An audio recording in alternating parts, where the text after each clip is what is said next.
Hello everyone, அஸ்ஸலாமு அலைக்கும். Welcome back to my channel. இன்னும் ஒரு யூஸ்ஃபுல்லான வீடியோண்டோட உங்களைய சந்திக்கிறதுல மிச்சம் சந்தோஷம். இந்த வீடியோவில் நான் உங்களோட ஷேர் பண்ணுற ரெசிபி அரேபியன் ஸ்நாக்ஸான ஃபலாஃபில் ரெசிபி தான். இந்த ரெசிபியை செய்கிறது மிச்சமே ஈஸி.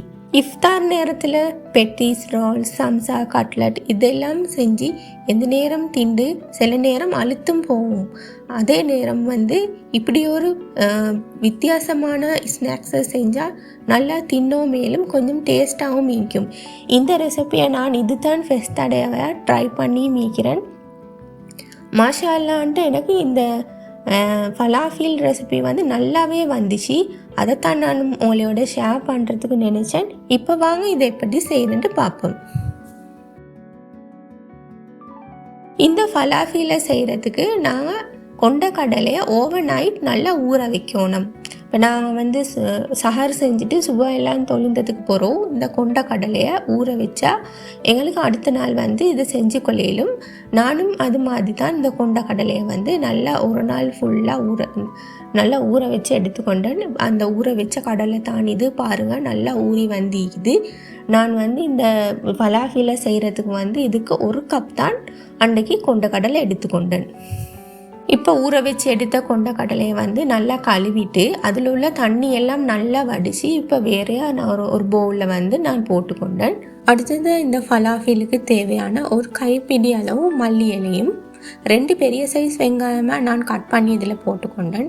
5 வெள்ளைப்பூடு, 3 பச்சை கொச்சிக்காய் இதெல்லாம் தான் நான் இதுக்கு ஆட் பண்ணினேன்.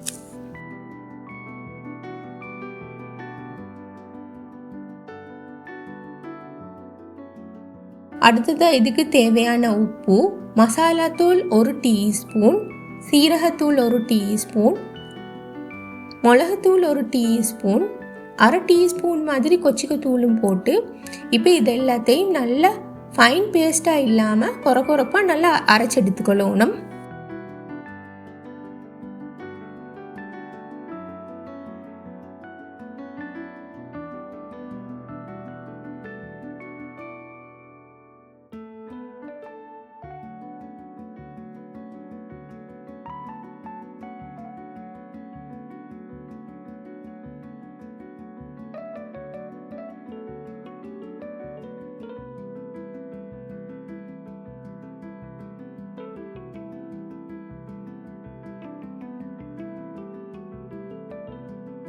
அடுத்ததாக இந்த ஃபலாஃபீலுக்கு 1/2 டீஸ்பூன் பேக்கிங் பவுடரும் 2 டேபிள் ஸ்பூன் கோதுமாவும் போட்டு இதை நல்லா மிக்ஸ் பண்ணி ஒரு 2 ஹவர் மாதிரி ஃப்ரிட்ஜில் வைக்கணும். ஃப்ரிட்ஜில் வைக்கிற நேரம் டீப் ஃப்ரீசரில் வைக்க தேவையில்லை, நார்மலான கூலில் வச்சுட்டு தான் அரைக்கணும். அதையும் நான் உங்களுக்கு ஞாபகப்படுத்தி கொள்கிறேன். நம்மளோட டீப் ஃப்ரீசரில் வைக்காமல் நார்மலாகவே நீங்கள் வச்சு எடுத்துக்கோங்க 2 ஹவர் மாதிரி.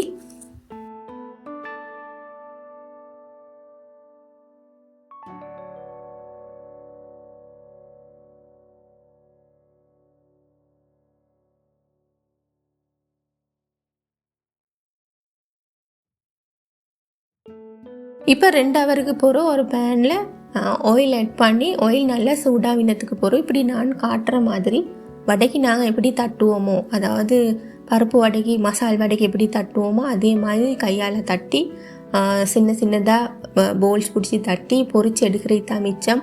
அவ்வளவு தான். இது ஒரு ஈஸி அண்ட் சிம்பிளான ரெசிபி தான்.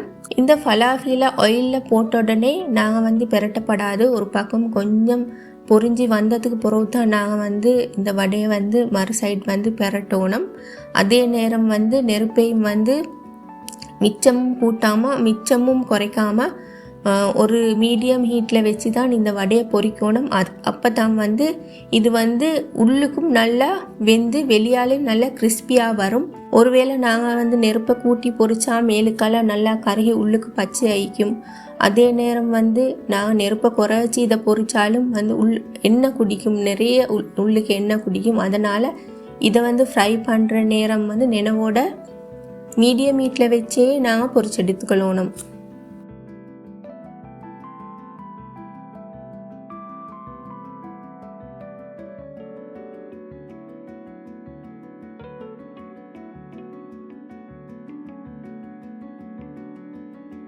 லாஸ்ட்டாக கோல்டன் ப்ரௌன் கலர் வந்ததுக்கு பிறகு இந்த ஃபலாஃபியில் நான் வந்து ஆயிலேருந்து எடுத்துக்கொள்ளோன்னா பாருங்கள் இவ்வளோ அழகாக ஒரு கோல்டன் ப்ரௌன் கலருக்கு இந்த ஃபலாஃபில் ஃப்ரை ஆகி வந்திக்கண்டு. இன்ஷா அல்லாஹ் இந்த ரெசிபியை நீங்களும் இந்த இஃப்தாருக்கு கட்டாயம் ஒரு டைம் ட்ரை பண்ணி பாருங்கள். டேஸ்ட்டும் நல்ல டிஃப்ரெண்ட்டாக நல்ல ஒரு வித்தியாசமான டிஃப்ரெண்ட்டான டேஸ்ட்டில் தான் வந்து இந்த வடை இருக்குது. இந்த நோம்புக்கும் உங்களோட வீட்டில் உள்ள நோம்பு பிடிக்கிற கிட்ஸுக்கும் நீங்கள் இந்த வடையை செஞ்சு கொடுக்கல மிச்சமே விரும்பி தின்னுவாங்க. இந்த வீடியோ உங்களுக்கும் மிச்சமே யூஸ்ஃபுல்லாக இருந்திக்கும் என்று நம்புகிறேன். இந்த வீடியோ பிடிச்சி இருந்தால் லைக் பண்ணி உங்களோட ஃப்ரெண்ட்ஸ் அண்ட் ஃபேமிலிக்கும் ஷேர் பண்ணுங்கள். இன்ஷா அல்லாஹ் மீண்டும் இன்னொரு வீடியோ ஒன்றோட உங்களையே சந்திக்கும் வரை பாய் பாய்.